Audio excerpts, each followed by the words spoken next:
Warp's Edge. This is your review for you. Good day, my name is Joe. Today we'll be going over Warp's Edge and how it plays, well, solo. Warp's Edge is a solo game. And you can see I'm playing on the floor, a little different environment because it's a little smaller table size game. This game is a bag building game. You're going to start off with 11 chips or so, and you're going to go through several of these warps where you'll go so far, and when you run out of chips, you'll go back to the start, refill all your bag with all your new chips and your existing ones, and go again. So hopefully at the end of all the warps, you've beaten the mothership. There's 5 different motherships in the game, and hopefully you beat it before you run out of hull points or just all 4 warps end. So let's see a little bit more how to play. So I'll do just a quick overview of Warp's Edge. You're going to start off with your 10 normal chips in the bag, and you're going to draw 5 at a time. You will start off with several different other of these power chips available to buy, and you'll start with one of the yellows in your bag too. So you start off with one of the more powerful chips in your bag. So 11 chips, you draw 5 at a time, and with those 5 chips, you're going to be playing those to defeat these enemies. Now there's two ways to kind of defeat enemies. You can either try to hit them with lasers, or you can try to outmaneuver them. At the top of the cards, there's a value for each of those, and they stay round to round as well, so you don't have to defeat it in a single round of combat. Also, when you hit it with the laser or try to maneuver it with some of the chips here, then they won't attack you back for the turn. So there's going to be 4 ships out on the board for the most part, and you're going to have to try to outmaneuver and hit them with lasers when you can. So kind of just a bag building. You got 5 at a time. You want to make sure that you don't get hit, else you'll lose some shields, and if you lose some shields, you'll have to discard some chips, and then once you deplete all your shields, your hull points are kind of your last lifeline, and when those reach 0, you will lose the game. Other than that, there's a couple other of these power cards that you're going to get once per warp, and like I said, most of the games are going to be 4 warps. So once you've gone through all your chips, you're going to put them all back in the bag at the end of the warp. You're going to move the warp counter. You're going to get a new power card, and you're going to shuffle the enemies back. So it's like a Groundhog Day, where you'll start not from the beginning, because now you have more chips to choose from. So over the course of the round, there's going to be, like I said, these lasers, which are one way to defeat enemies, and the maneuvers. All of the enemies below what it takes to defeat them will maybe add a chip to your bag, or add a special ability that you'll be able to do that's on the back of the rulebook. You can also spend energy to buy new chips on your turn. So once your turn's complete, the enemy attacks back, and then you're going to have the 4 total enemies again. Once all the enemies are complete from the pre-made constructed deck that you make, then you can actually attack the mothership, and that's how you win the game. So once you've defeated all sections of the mothership, game's over and you've won. So hopefully you haven't run out of chips and run out of warps by that point, or hopefully your hull stays intact. So let's see a little bit more what I thought about the game.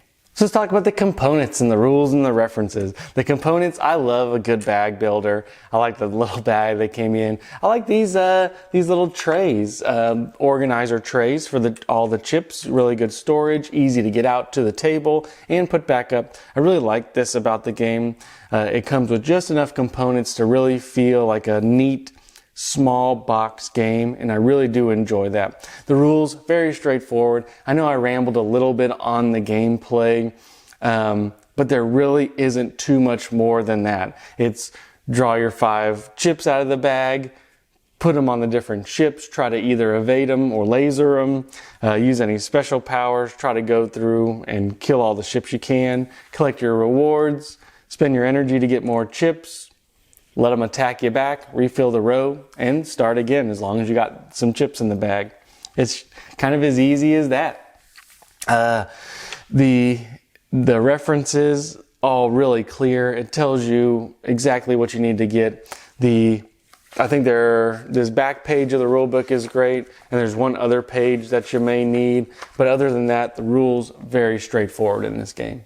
So let's get into the gameplay. And the gameplay, I would say, is fairly straightforward. You know, after you draw the 5 chips and start to place them and decide what else you may want to buy, each ship is going to have its own different, shield value and hull point value. And there's these power chips that are going to change depending on the ship that you choose. So that's really interesting. That's the kind of the variability in the powers of each ship. The P, so there's 5 different chips, POWER. Some of the ships that you defeat are going to let you draw a certain letter, and that letter is going to correspond to a special ability. So when you draw that chip, you'll be able to do something pretty interesting. But other than that, the other chips are pretty standard. You have the lasers, you have the evasions, and then you have the energy chips. And it's nice and straightforward gameplay. Games took me about 20 minutes. The longest part was probably resetting up after the original game. I've had a really good time playing them. It's a nice, easy setup. The motherships feel a little bit different, but you're essentially doing the same thing, trying to get most of the ships out of the way to get to the mothership. And there's 4 different ships you can choose from. Adding more chips to your bag. It's a neat gameplay mechanic. This is probably one of the easier bag building mechanics, and I really enjoy it. The one thing I was hoping for is a little bit more depth. You know, when you draw your chips, you do have some choice where you put it, which ships you want to try to stun and start to put damage on for future turns. But this game was a little bit lacking too much choice for me. Now, this game was really good. I really enjoy this game, but the lack of depth is a little bit, just a little bit underwhelming. I wanted a little bit more. They give you this Singularity little rule book here, and I thought it was going to be like a Under Falling Skies type, where they go through, a campaign-ish, if you will. But this was a little bit of a letdown, as it was just a way to get the board set up and play a one-off. I was a little bit disappointed in that. So this is really meant to be played as a one-off, 20-minute. You can play a couple times and maybe put it up. Now, for someone who wants a nice, quick solo game bag builder that you can just knock out in 30 minutes with full setup and pickup, this is the game that kind of fits that category. For me, like I said, it just lacks a little bit of choice and decision. Like I said, it's there. It's just not quite at the level I'd like it to be. It is nice when you pick up a good chip in the first warp, because you'll get to use it for the next 3 to come. It's going to come out of your bag. But when you get a bad draw, that's how bag builders and, deck builders kind of are. Sometimes you just get junky draws.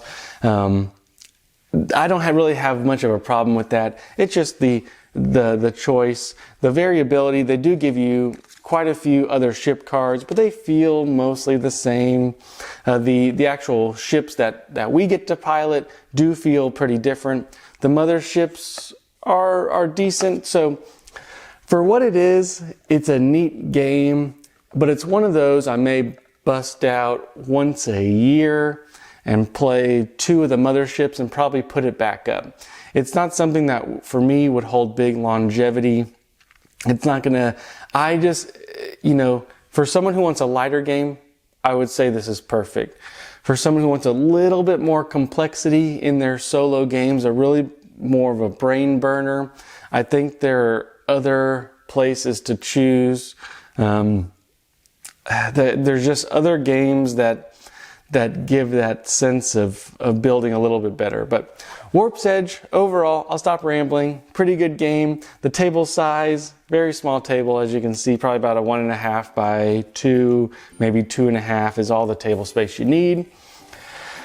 Good game for what it is. I just wanted a little bit more. So had a really good time with Warp's Edge. It'll stay in the collection. Probably, like I said, a once a year bust out when I want to just spend an hour playing a bag building game, kind of scratch that itch. But overall, wish it was just a little bit more. So hope you guys enjoyed the review, and until next time.